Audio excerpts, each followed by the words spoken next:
Hello, bonjour à tous, bienvenue sur ma chaîne Aligne-toi.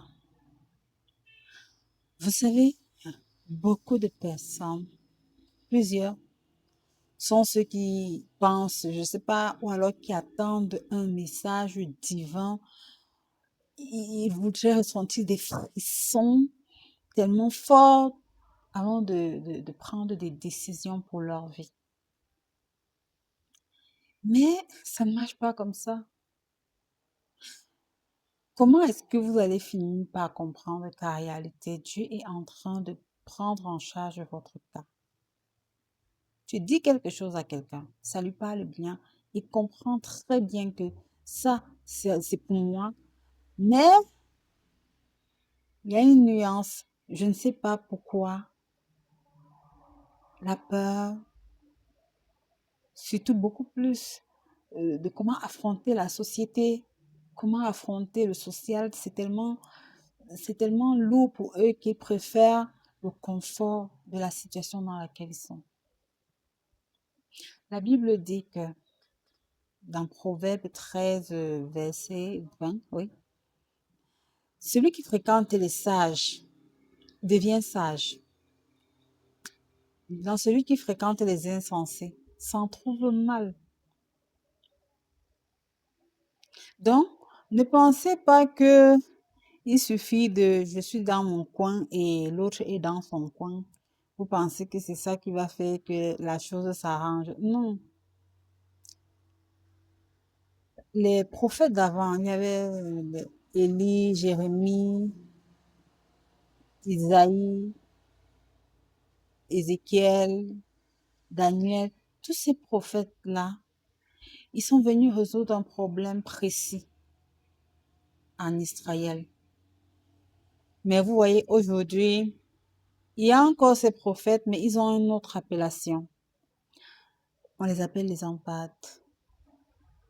Les gens qui ressentent les choses bien avant que ça n'arrive. Ils peuvent te prédire des choses bien avant que ça n'arrive. Mais qui les écoute en fait?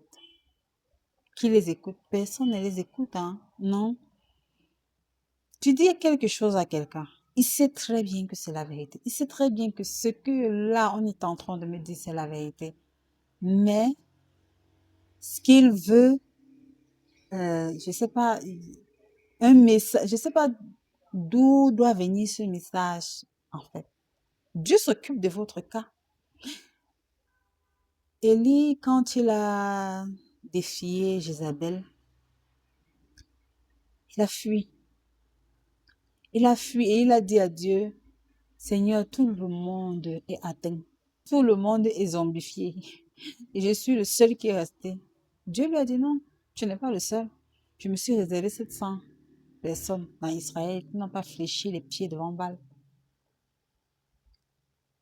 Et donc, il y aura toujours des gens qui seront au service de Dieu et qui vont vous dire exactement qui vont vous dire exactement quel est le cas dans lequel vous êtes. Mais maintenant, comme j'ai dit la dernière fois, il y a un pas entre connaître la vérité et mettre les choses finalement en marche pour que cette vérité puisse faire son chemin en vous. Vous attendez qui avant de vous lever sur votre situation? Vous voulez quoi? Vous voulez que 2000 personnes vous parlent de la même chose. Parfois, Dieu a prévu que pour toi, ce sera seulement une seule personne qui va te parler de ça. Une seule personne. Si tu attends même encore deux ou trois, tu n'auras plus. Parfois, c'est comme ça. Dieu a prévu que pour cette personne-là, moi, je vais juste l'envoyer telle personne. Il y a des... Par exemple, Jonas. Jonas a été préparé pour aller à Ninive. Et à la fin, il veut fuir. Dieu dit que j'étais prévu pour ça. C'est toi qui vas faire le travail là.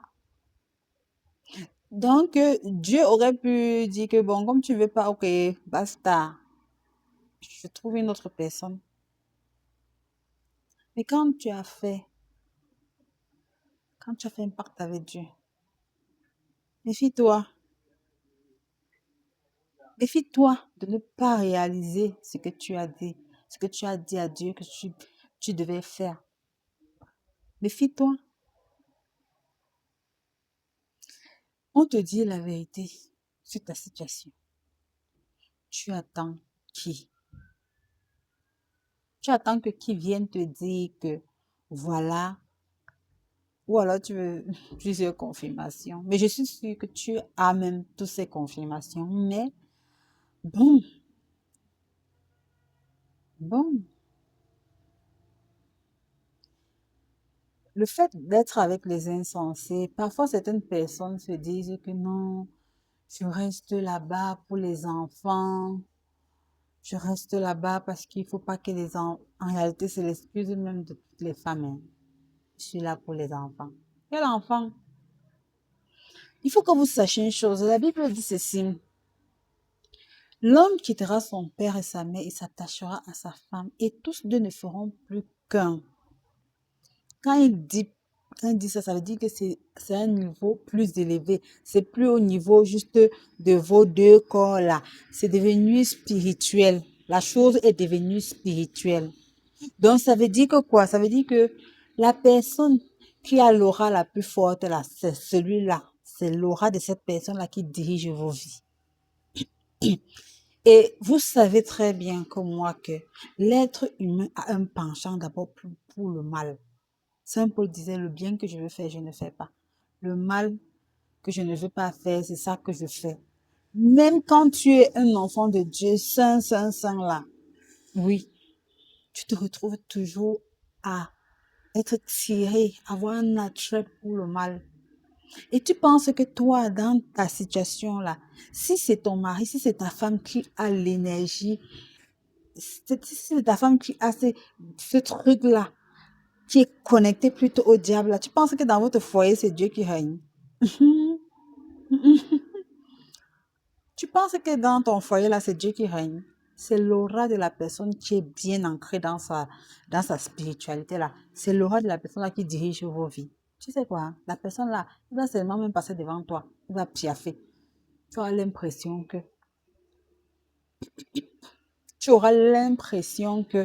oui, il t'a fait quoi? Tu vas t'énerver, quelqu'un d'autre va t'entendre que tu vas dire à la personne là que non, il est passé à côté de moi, il a piaffé. La personne là va dire que, et puis quoi? Alors que c'est toi qui sais que ce que tu es en train de traverser, tu comprends pourquoi ce qu'il a fait là, t'énerve. Tu sais pourquoi ça t'énerve. Et laisse-moi te dire que cette aura-là, tu dois, je sais même pas, je sais pas quel verset biblique appuyer ça. Par quel verset biblique appuyer ça? L'aura de cette personne-là, ça prend tellement de l'espace que tu penses que ce sont tes enfants qui vont être épargnés. Reste dans cette aura-là. Élève tes enfants en disant que non, je veux que mes enfants soient élevés dans une famille. Tu parles des choses que toi, tu ne sais pas comment tu vas expliquer ça. Ah non, je veux que mes enfants soient élevés au sein d'une famille. Tes enfants là. Il y a, on dit quoi? On appelle ça quoi? Les non-dits parlent plus que ce que ta bouche ouvre même ça dit. Les non-dits. Les enfants, ils voient, ils captent tout. Ils savent. Ils peuvent même, ils flairent même ta douleur. Ils sentent ta douleur. Ils savent que mon père n'est pas bien ici. Ils savent que ma mère n'est pas bien ici. Ils le sentent même s'ils ne le disent pas. Même si tu restes fort, même si tu ris quand il ne faut pas. Les enfants vont porter cette aura-là. Quand ils vont partir et qu'ils vont ramener un fiancé à la maison, tu penses que le fiancé qu'ils ont ramené à la maison là est différent de... Vous pensez que quand Dieu dit sortez du milieu d'eux là, c'est parce que il ne pouvait pas tout simplement... Même quand Dieu travaille sur toi et il te remet dans le monde, il te remet comme une lumière. Quand Dieu dit sortez du milieu d'eux, c'est parce qu'il y a cette notion-là de l'aura. Que quoi que tu fasses, tant que tu es dans l'environnement de quelqu'un qui te pourrit la vie, chante. Chante toutes les louanges. Le matin, lève-toi, mets la radio, louange. Midi, louange. Le soir, louange. Et dès que la personne va seulement passer, son regard va t'énerver. Tu vas dire, mais qu'est-ce qui t'énerve? Tu ne comprends pas. Son regard t'énerve. Le simple fait de savoir que le soir arrive, vous devez vous rencontrer, tu es déjà toute mal à l'aise. Son aura, il y a les autres même qui partent. Donc, ça veut dire que la personne se lève et dit, bon, je n'en peux plus, la personne part. Quand la personne est partie, il a porté l'aura de la personne, il est parti. Non, non, je pars, tu pars. Donc, tu pars pour qu'on te poursuive. Il y a déjà des parties de certaines personnes là que non, elles partent pour qu'on la poursuive. Non, quand tu pars, tu pars. Ça dit que tu laisses derrière toi, tu secoues même la poussière de tes pieds. Si on ne t'a pas accueilli quelque part, secoue la poussière de tes pieds et va là où on va t'accueillir. Tu es là, non, non, et, et- il va faire ceci, hein, elle va faire comme ça. Tu fais quoi derrière les gens qui, tu n'as, tu n'as pas d'importance pour eux? Tu fais quoi derrière? Qu'est-ce que tu cherches? Les enfants que tu es en train de dire que je fais pour eux là, tu es plutôt en train de les plomber. Parce que normalement, tu devais partir. Partir demande encore même que tu guérisses. Donc, tu dois encore partir. Tu dois te guérir. Et maintenant, en te guérissant, tu prends maintenant tes enfants, tu les enseignes ce qui est bon. Tu les enseignes comment poser des limites. Tu es en train de leur montrer quand tu pars que n'acceptez pas n'importe quoi. N'acceptez pas n'importe quoi. Mais quand tu restes, c'est comme si, tu sais, l'enfant qui est parti là, elle aussi, dans son ménage là-bas, elle se dit, non, ma mère a supporté, ça veut dire que moi aussi, je dois supporter. Bon, mon père a supporté, ça veut dire que je dois aussi seulement supporter. Parce que tu veux pas affronter la, la, la, la, euh, la société. Tu décides de rester dans ta situation. Bon, ok. Reste dans ta situation parce que personne ne va venir te tirer de là. On ne peut que parler comme ça. Croyez-moi, les Élie, il y en a. Les Jérémie, il y en a. Vous n'allez pas dire à Dieu que non, j'attendais que tu me dises quelque chose. Il t'a envoyé. Il t'a envoyé Jérémie. Il t'a envoyé Élie. Il t'a envoyé Ézéchiel. Il t'a envoyé Daniel.